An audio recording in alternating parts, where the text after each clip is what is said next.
તમારું કામ સફાઈ કર્મચારી તરીકે છે તો તમારે ગટર કામ કરવાનું કામ નહીં. એવા માણસો નથી જે ગટર મારી બીજી એક છોકરી આની એક છોકરી અને જે છોકરો મરી ગયો ને એની એક છોકરી 3 જ મહિનાની છોકરી. અમદાવાદના સિવિલ હોસ્પિટલ કેમ્પસમાં આવેલી યુએન મહેતા હોસ્પિટલમાં એક અત્યંત ગંભીર બેદરકારીવાળી ઘટના સામે આવી છે, જેમાં હોસ્પિટલના બેઝમેન્ટમાં આવેલી ડ્રેનેજ લાઇનની સફાઈ કરવા ઉતરેલા 3 કર્મચારીઓ સેફટી સાધનોના અભાવે ગુંગળામણના કારણે બેભાન થઈ ગયા હતા. ત્યારબાદ કર્મચારીઓનું હવે રેસ્ક્યુ કરવામાં આવ્યું હતું. હાલ આ ઘટનામાં એક કર્મચારીએ જીવ ગુમાવ્યો છે, જ્યારે અન્ય 2 કર્મચારીઓની હાલત ગંભીર છે. તો હવે તંત્ર જવાબદારોની સામે કડક કાર્યવાહી કરે અને પીડિતોને ન્યાય અપાવવા માટે આમ આદમી પાર્ટી મેદાને આવી છે. તો આવો જાણીએ સમાચાર વિસ્તારથી. નમસ્કાર, જમાવટ સાથે હું છું પાર્થ.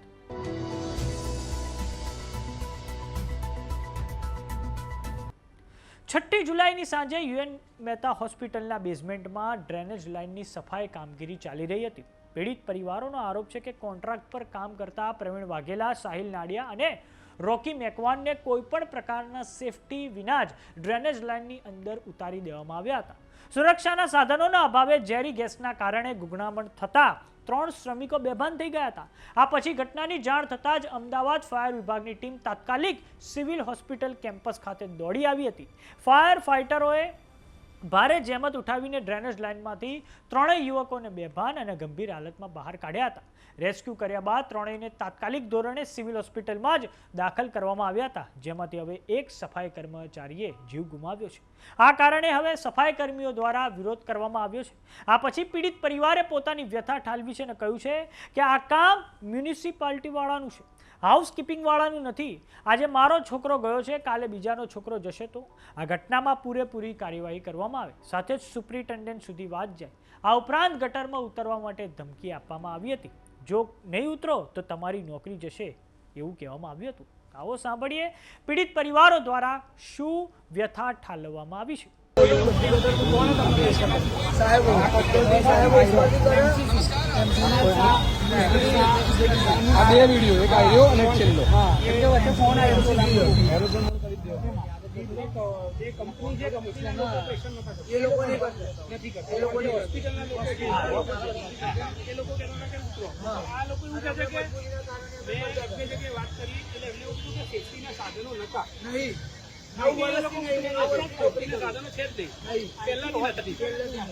તમારું કામ સફાઈ કર્મચારી તરીકે છે તો તમારે ગટર કામ કરવાનું કામ નહીં. એવા માણસો નથી જે મારી બીજી એક છોકરી આની એક છોકરી અને જે છોકરો મરી ગયો ને એની એક છોકરી 3 જ મહિનાની છોકરી અને એક છોકરો મરી ગયો અને એક યુવાન. એટલે અમે મજબૂરીના કારણે એમાં છોકરીઓને ખાવાનું ખોલાવવાનું, જમવાનું હોય, બીજો ખર્ચો કાઢવાનો હોય એટલે અમે નોકરી આ સવાર સુધી અમે આ સવારના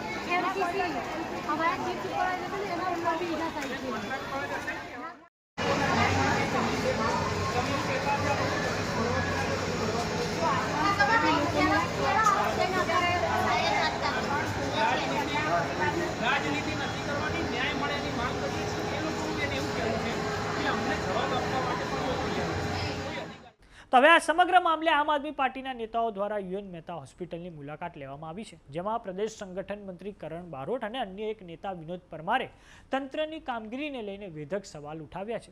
સાથે જ મૃતકના પરિવાર માટે હવે તેમણે ન્યાયની માંગણી કરી છે. આપ નેતા કરણ બારોટ દ્વારા કહેવામાં આવ્યું છે કે આટલી મોટી ઘટના બની હોવા છતાં અત્યાર સુધી હોસ્પિટલનો કોઈ એવો જવાબદાર અધિકારી હાજર નથી જે આ ઘટનાની જવાબદારી સ્વીકારે. ભોગ બનનારના પરિવારોને કોઈ પણ એ જણાવતું નથી કે અત્યારે દર્દીઓની સ્થિતિ કેવી છે. આજે અમે તપાસ કરવા નીચે ગયા તો ત્યાં એસએમજી કોન્ટ્રાક્ટ કંપનીના કોઈ માણસો નહોતા, આરએમઓ પણ મળ્યા નથી અને આ વિસ્તારના ધારાસભ્ય પણ હજુ સુધી અહીંયા દેખાયા જ નથી. અમે સરકાર અને મ્યુનિસિપલ કોર્પોરેશનને સ્પષ્ટપણે કહેવા માંગીએ છીએ કે ઊંચામાં ઊંચા કે મોટામાં મોટા ડૉક્ટર કે સર્જનના જીવની જે કિંમત હોય છે એવી જ કિંમત ગટરની અંદર કામ કરતા એક સામાન્ય કર્મચારીના જીવની પણ હોવી જોઈએ. આવો સાંભળીએ આપના નેતા ડૉક્ટર કરણ બારોટે શું કહ્યું છે. નમસ્કાર, હું ડૉક્ટર કરણ બારોટ. આજે અમે યુએન મહેતા હોસ્પિટલ ખાતે અહીંયા આવ્યા છીએ અને અમદાવાદની અંદર આજે ખૂબ જ દુઃખદ એક ઘટના બની છે. ગઈકાલે રાત્રે અમારી આમ આદમી પાર્ટીની ટીમ હોસ્પિટલ કેર કમિટીના જે પ્રમુખ છે વિનોદભાઈ, એમને એવી જાણ થઈ હતી કે યુએન મહેતાની અંદર ગટરની ટાંકીની અંદર સફાઈ કરવામાં 3 કર્મચારીઓ ઉતર્યા હતા, જેમનો જીવ જોખમમાં છે ને એમને હોસ્પિટલમાં લઈ જવામાં આવ્યા છે ઇમરજન્સીમાં અને ખૂબ જ ક્રિટિકલ એમની કન્ડિશન છે. કાલે રાત્રેથી આમ આદમી પાર્ટીની ટીમ સદંતર સવારે અત્યારે સુધી સફાઈ કર્મચારીઓ સાથે ઊભી છે. એમના પરિવારને ન્યાય મળે, એમના પરિવારનું સ્વાસ્થ્ય જલ્દી સારું થાય અને એ લોકો ક્રિટિકલ સિચ્યુએશનમાંથી તરત બહાર આવે એના માટે જે પણ પ્રયાસો અમારે કરવા પડે, જેટલું પણ એમાં સહકાર આપવો પડે એટલો આમ આદમી પાર્ટીની ટીમે આપ્યો છે. આજે હું અહીંયા પોતે મુલાકાતે આવ્યો હતો, ડીસીપી સાહેબ સાથે પણ મારે ચર્ચા થઈ અને એમાં મેં એમને એવી રજૂઆત કરી છે કે જ્યારે આ કર્મચારીઓને અમે મળ્યા ત્યારે એમનું એવું કહેવું હતું કે કોન્ટ્રાક્ટ કંપની દ્વારા નહીં પરંતુ જે હોસ્પિટલના અમુક લોકો છે એમના દ્વારા પણ એમને એવું પ્રેશર આપવામાં આવતું હતું કે તમે ગટરની ટાંકીમાં ઉતરીને સાફ નહીં કરો તો તમને કદાચ નોકરી પણ ગુમાવવી પડે. આજે ડીસીપી સાહેબને અમે મળ્યા ત્યારે એમને એવું કહ્યું છે કે અમે પ્રાઇમા ફેસી એફઆઈઆર લઈ લીધી છે, અમુક લોકોના નામ પણ એમાં સામેલ છે. અમે જે રજૂઆત લોકોની સાંભળી અને જે અમને લાગી એ તમામ વસ્તુ અમે એમની સમક્ષ રાખી છે. બીજી વસ્તુ કે આજે અમે એવું સ્પષ્ટ કહેવા માંગીએ છીએ અને એવું જણાવીએ છીએ કે જ્યારે આ લોકો અહીંયા આવ્યા છે અત્યાર સુધી કોઈ કર્મચારી જે અકાઉન્ટેબિલિટી લઈ શકે એવો આજે પણ હાજર નથી. એ લોકોને કોઈ જણાવતા નથી કે અત્યારની પરિસ્થિતિ શું છે. આજે અમે નીચે ગયા તો પણ એ એસએમસી કોન્ટ્રાક્ટ કંપનીના કોઈ લોકો હતા નહીં, આરએમઓ પણ મળી નથી રહ્યા. બીજું કે આ વિસ્તારના ધારાસભ્ય પણ હજી લોકોની વચ્ચે દેખાતા નથી. અમે આ સ્પષ્ટપણે સરકારને કહેવા માંગીએ છીએ, કોર્પોરેશનને કહેવા માંગીએ છીએ કે ઉચ્ચમાં ઉચ્ચ અને મોટામાં મોટા સર્જનની જે જીવની કિંમત હોય છે એ જ જીવની કિંમત ગટરની અંદર કામ કરતા એ કર્મચારીની પણ હોવી જોઈએ. આજે અમે રાજનીતિ કરવા નથી માંગતા, પણ આ ઘટનાની અંદરથી શીખ લઈને અને એવો કડકમાં કડક દાખલો બેસાડવામાં આવે કે બીજા કોઈ પણ કર્મચારીઓ આજે અંદર કામ કરવા જતા ડરે નહીં. કેમ કે કોઈ પણ મેજર્સ વગર, સેફટીના સાધનો વગર એમને અંદર ઉતારવામાં આવે અને આજે 22 વર્ષના લોકો મૃત્યુ પામે. એમાંથી એક માણસની તો ખૂબ જ નાની ડોટર છે, પરણિત છે. આજે એમના પરિવારનું શું, એમના જીવન નિર્વાહનું શું? અને આજે જો ગરીબ અને મધ્યમ વર્ગના માણસોને આપણે કંઈ ગણતા જ ના હોય તો એ આજે સરકારને અમે કહેવા માંગીએ છીએ કે આજે ખૂબ જ નિરાશાજનક એ કહેવાય.